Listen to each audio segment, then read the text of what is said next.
Friends, আপনি কি পৃথিবীর যে কোনো জায়গায় যেতে চাচ্ছেন, কিন্তু কথা হলো পৃথিবীর আপনি সব জায়গা তো চিনেন না, তাহলে যাবেন কিভাবে? আর আজকে এই ভিডিওটা করার মূল উদ্দেশ্য হলো আপনি পৃথিবীর যে কোনো জায়গাকে আজকে আমি আপনার চোখের সামনে তুলে ধরবো, বলতে পরিচয় করে দিব। পৃথিবীর আনাচে কানাচে সব জায়গার সাথে আপনাকে পরিচয় করে দিব। আর এটা পসিবল একমাত্র গুগল ম্যাপসের মাধ্যমে। বন্ধুরা, আপনারা যদি গুগল ম্যাপসের ইউজ যদি প্রপার না জানেন, তাহলে আজকের এই ভিডিওটা সম্পূর্ণ ওয়াচ করে নেবেন।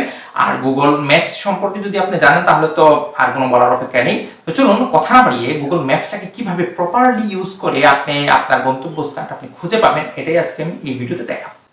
ফ্রেন্ডস, প্রায় সব অ্যান্ড্রয়েড ফোনে কিন্তু গুগল ম্যাপসটা বাই ডিফল্ট সেট করাই থাকে। তো চলুন গুগল ম্যাপটা ওপেন করা যাক। তো এখানে দেখতে পাচ্ছেন যে এই যে লেখা আছে ম্যাপস, এই ম্যাপসে আমি ক্লিক করব। ক্লিক করার পর ফ্রেন্ডস, এখানে আপনাদের গুগল ম্যাপসের কিছু সেটিং আপনাদের করে নিতে হবে, তা না হলে কিন্তু আপনারা এটাকে খুব ভালোভাবে ইউজ করতে পারবেন না। তো সেটিং করার জন্য এই যে প্রোফাইল, অবশ্যই এখানে আপনার জিমেইল যাতে দিয়ে লগইন করা থাকে, এটা কিন্তু সবসময় মনে রাখবেন। তো চলুন আমরা এটাকে সেটিং করি। এর জন্য প্রোফাইলে ক্লিক করব। ক্লিক করার পর স্ক্রল করে নিচের দিকে যে দেখতে পাচ্ছেন যে সেটিংস নামে একটা অপশন আছে, এটাতে ট্যাপ করব। ট্যাপ করার পর ফ্রেন্ডস, এখানে যে অ্যাপ ল্যাঙ্গুয়েজ, এখানে ট্যাপ করব। এটা কিন্তু বাই ডিফল্ট সেট করা আছে। তো আমি চাইলে এটাকে বাংলা বা ইংলিশ করতে পারি। তো ধরুন এটাকে আমি বাংলা করে নিলাম। বাংলা করার পর এটাকে আমি ওকে দিয়ে দিলাম। ওকে দেওয়ার পর এখানে কিন্তু এটার ভাষাটা চেঞ্জ হয়ে গেছে। তো এই জন্য বলবো আপনার এখানে দরকার নেই, কারণ আপনারা যখন এটাকে বাংলা করবেন তখন দেখবেন যে অনেক কিছু আপনারা এটাকে বুঝতে পারছেন না। তো আমি ইংরেজি সেটাকে করে রাখলাম বাই ডিফল্ট। তো আমার এইটাকে ইংরেজি আবার পূর্ব অবস্থায় ফিরে আসছে, শুধু আপনাদেরকে এটা দেখানোর জন্য। তাহলে চলুন আমরা পরবর্তী যে সেটিং আছে সেটা করি। তো এর জন্য আমি আবার এখানে প্রোফাইলে ট্যাপ করব। ট্যাপ করার পর আমি সেটিংসে ঢুকবো।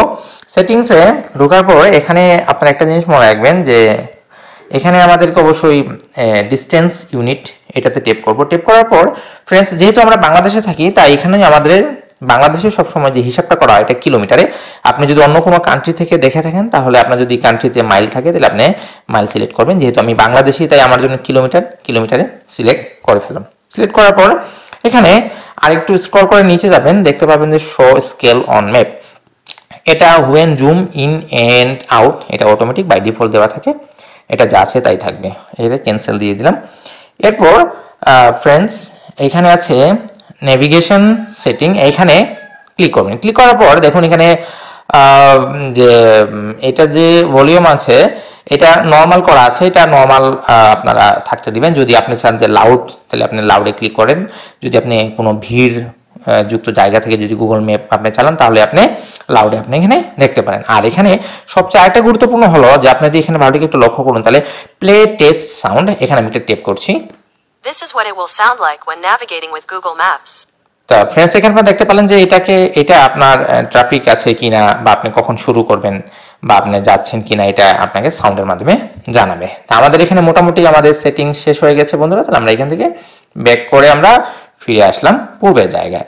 তো এখানে আপনি একটা জিনিস, যেহেতু আমরা এখন নিজের লোকেশন সার্চ করব, তো এর জন্য আপনারা এখানে দেখতে পাচ্ছেন যে এই যে একটা নীল কালারের ঘর আছে, আমি এটার মধ্যে ট্যাপ করব। ট্যাপ করার পর আপনারা দেখতে পাচ্ছেন যে ইওর লোকেশনটা, এখানে যে আমার লোকেশনের যে চিহ্নটা থাকবে সেটা হলো নীল, আর চুজ ডেস্টিনেশনের যে চিহ্নটা থাকবে সেটা হলো এরকম একটা পিনের মতো চিহ্ন। তা ইওর লোকেশনে আমার কোনো কিছু তো লিখতে হবে না, তা আমি চুজ ডেস্টিনেশন, আমি এখানে চুজ করব যে আমি কোথায় যাব। এখানে ধরুন আমি এখানে শ্রীমঙ্গল টাইপ করলাম।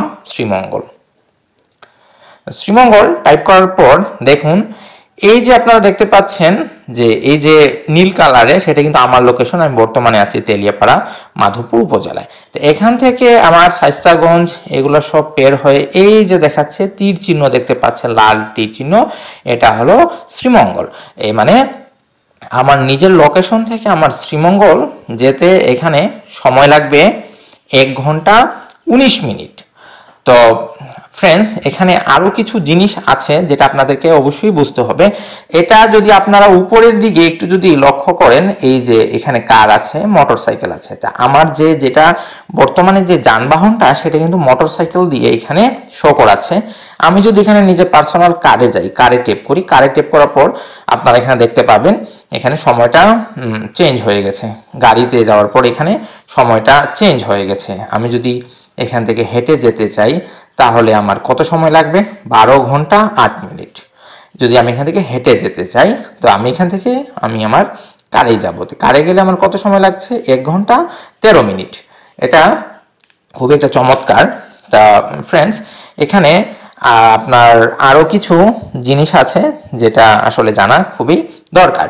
তা এখানে যখন আপনি যাত্রা শুরু করবেন গাড়িতে হোক, এখন আমি যেহেতু নিজের প্রাইভেট কারে যাব, যখন আমি কার যাত্রা শুরু করব তখন সবার নিচে আপনারা দেখতে পাচ্ছেন যে স্টার, এখানে একটা তীর চিহ্ন আছে সবার নিচে, দেখুন এই যে স্টার। এখানে অবশ্যই আমি টেপ করব। তো এখানে যখন আপনি স্টারে যখন South আপনি toward টেপ করবেন, Madapur, Habaganj Highway, N204, then turn right onto Madapur, Habaganj Highway. হ্যাঁ, এটা দেখেন আমি আগে যে প্লে টেস্ট সাউন্ডটা করেছি এটা কিন্তু যখন আমি স্টারে টেপ করলাম তখনই কিন্তু আমার এখানে সাউন্ডটা করছে। এখন যখন আমি কার চালাবো, যেহেতু আমি এখন বর্তমানে আমার বাসায় থেকে আমি ভিডিওটা আমি করছি, তো যেহেতু আমি কার এখন নেই, তো এখন যখন আমি কার চালাবো তখন আপনারা একটু স্ক্রিনের দিকে লক্ষ্য করুন, এটা যাবে কোন দিকে, যে তীর চিহ্ন, এই যে তীর চিহ্ন, এই যে এটা যাবে, এটাকে আমি আর জুম আউট করে দেখাই তো তাড়াতাড়ি হবে। এই যে লীল দাগ, এই যে লীল দাগ, এই লীল দাগে আমার ডেস্টিনেশন আছে। এই যে শায়েস্তাগঞ্জে আসলাম, শায়েস্তাগঞ্জে পরে এখানে একটা মোড় আছে, মোড়টা একটু অন্য কালার দেওয়া আছে। এই মোড়টা এখানে মোড়ে মোড়ে কিন্তু কালার দেওয়া আছে। তো এই যে আমার শ্রীমঙ্গল, আমি এখানে শ্রীমঙ্গলে চলে আসবো। এটাকে আমি রিসেন্টার দিয়ে দিলাম বা এটাকে আমি এখান থেকে কেটে দিলাম। তারপরে ফ্রেন্ডস, এখানে আরেকটা জিনিস আছে যে এখন আমার কথা হলো যে এখানে মানে আমার এইভাবেই গুগল ম্যাপটা আপনারা ইউজ করতে পারেন। তা গুগল ম্যাপের কিন্তু আরও অনেকটা জিনিস আছে, আমি সামান্য একটু এখানে দেখাই। আপনি এখানে ট্রাফিক জ্যাম আছে কিনা সেটা যদি বুঝতে চান তাহলে এই যে সার্চ অপশনের যে উপরে যে একটা আছে এখানে টেপ করবেন। টেপ করার পর এখানে ট্রাফিকে আপনি ক্লিক করবেন। ক্লিক করার পর এখানে ক্রস চিহ্ন আপনি দিয়ে দিবেন। দেওয়ার পরে এই যে দেখতে পাচ্ছেন নীল দাগগুলো, এই যে নীল দাগগুলো কিন্তু ট্রাফিক জ্যাম। তো আজকে শর্টকাটের ভিতরে আমি শুধু আপনাদেরকে দেখালাম যে আপনারা যদি অপরিচিত কোনো জায়গায় যান তাহলে গুগল ম্যাপটা ইউজ করে আপনারা কিভাবে আপনাদের গন্তব্যস্থানে যেতে পারেন। তা আমি গুগল ম্যাপসের আরও অনেক কাজ আছে যেটা অবশ্যই আপনাদের জানা দরকার, এই জাতীয় অনেক ভিডিও আমি নিয়ে আসবো। তো আজকে যদি ভিডিও ভালো লাগে লাইক করবেন, কমেন্ট করবেন, শেয়ার করবেন, আর বিশেষ করে কমেন্ট করে জানাবেন যে আপনারা আর কি জাতের ভিডিও আপনারা দেখতে চান বা ইচ্ছুক, আমি সেই টাইপের ভিডিও আমি তৈরি করবো। তো সবাই ভালো থাকুন, সুস্থ থাকুন এই কামনা করে আজকে এখান থেকে বিদায় নিন। Thank you.